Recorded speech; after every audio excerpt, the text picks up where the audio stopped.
Hello guys, আপনারা সবাই কেমন আছেন? তো আমি সকালবেলা ঘুমের তো উঠি মারে কইলাম মা কি আছে দুগা খানা দেন।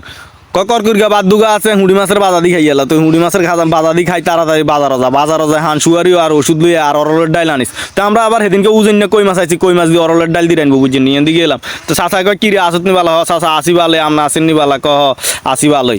তো গেলাম একটু সামনে যাই দিয়ে মন্টু ভাইয়ে কঙ্কল লই হারাহারি করে, কি ও মন্টু ভাই কি অবস্থা বাবা? কয় ভাই আর কইস না রে, রোদ হুরি ম্যাগে বিজি হোলাইনের লাই এত কষ্ট করি হাট ভাঙা পরিশ্রম আর হে হোলাইন বড়ই কথা শুনে না। হরে গেলাম সবু কাকার দোয়ানো, সবু কাকা চাই ওকে শাখা বানছে কোনান্তন শাখা পাইবে হাতে আইও কোনান্তন সিঞ্জি দি দোয়ানো খোলে না। কই তাড়াতাড়ি সিঞ্জিত নামেন না, আমি তাড়াতাড়ি ওকে চা বানান।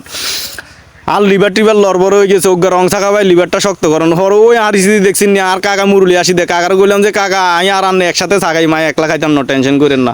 হরে কাকা বাতি যে চা খাই আই গেলাম সামনের দিকে যাই দিয়ে অটো হাইলাম। অটোওয়ালারে কই কিরে ভাই যাবি নি গল্লাক বাজার? ক ভাই যাইম উঠেন। হরে উঠলাম অটো, ভাই অটো উঠছি আর অটো এটা এরম জাকানি লাগে যেন আরো এক ব্যালেন্ডার করি এলাইছে, এটা ব্যালেন্ডার মতন আরো মোসে এলাইছে ডাইরেক্ট এরম জাকানি স্টার্ট করছে। হরে যাই নামলাম আপনার কাঁচা বাজার যাই দিয়ে যে সুন্দর সুন্দর সবজি ভালোই লাগে। আর আঙ্গো কাকা রে আঙ্গো হুরান কাকারা অনো আছে রে, কাকা করে দেখলে আসলে অনেক শান্তি লাগে, অনেক স্মৃতি মনে হরি যায়। তো কাঁচা বাজারের দিকে রেনি চলে আসি ভাই, পকেটের দিকে রেনি আর কাঁচা বাজারের দিকে রেনি দিয়ে খাপখানা হরে চলিয়েছি। হরে আই গেলাম মাছের দোয়ানো চাই কোনো মাছ পছন্দ হয়নি, পছন্দ হইলো লইলিম। অন মাছ তো পছন্দ হয়েছে, বাবুরে টেয়া তো আর পছন্দ করে না, টেয়া তো কয় হেমি ঘুরি হরে ঘুরি হইলাম, ঘুরি হই যাই গেলাম আপনার ইয়াত হানের দোয়ানো হান কুড়িটিয়ার হান লইলাম, কুড়িটিয়া শুয়ারি লইলাম, কুড়িটিয়ার হান লই কুড়িটিয়া শুয়ারি লই গেলাম আপনার ডাক্তারের দোয়ানো যায় কই 7-8 ভাই এক পাতা ইপ্রাজল দেন, ইপ্রাজল দিছে 7-8 ভাই। পরে ইপ্রাজল দি কয় আচ্ছা আর কোনো ওষুধ তো লাগবে না, আই কই না আর কোনো ওষুধ লাগবে না, আপাতত গ্যাস্ট্রিকের ইপ্রাজল ওষুধ হইলেই সারবো। 7-8 ভাই একটু তাড়াতাড়ি খুঁজি দেন, কয় দিতে আছে একটু দাঁড়া।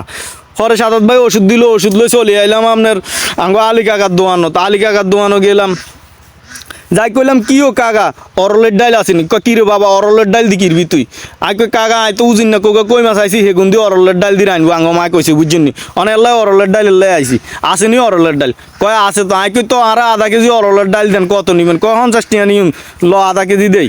হরে কাকা আধা কেজি অরলের ডাইল মাফি আরে দিছে। হরে আধা কেজি অরলের ডাইল লই আর হাঁসুয়ারি লই বাইর দিকে চলে আইছি। ভাই তাই যে মা গো দাদা করে আগুন জ্বালাই দিছে, ধান তো সিদ্ধ করি এলাইতে আছে, ধান সিদ্ধ করি মনে করেন না। এবার এই সিদ্ধ ধানের ভিতরে আলু 2-3টা দিছি, অনেক এগুন সিদ্ধ ধান এগুন কতক্ষণে সিদ্ধ হইব আর আলু এগুন কতক্ষণে বার করি খাইও মেয়ে চিন্তায় আছি।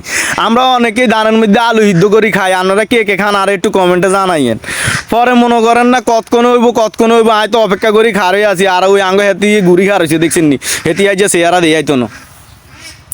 তো হরে দিয়ে গেছি বাইর যাই তো অরলের ডাইল আর হান আনছি আর ওষুধ আনছি। আঙ্গ মাকে কিরে সব কিছু ঠিক মতন আনছি, আঁকে আহ মা আনছি।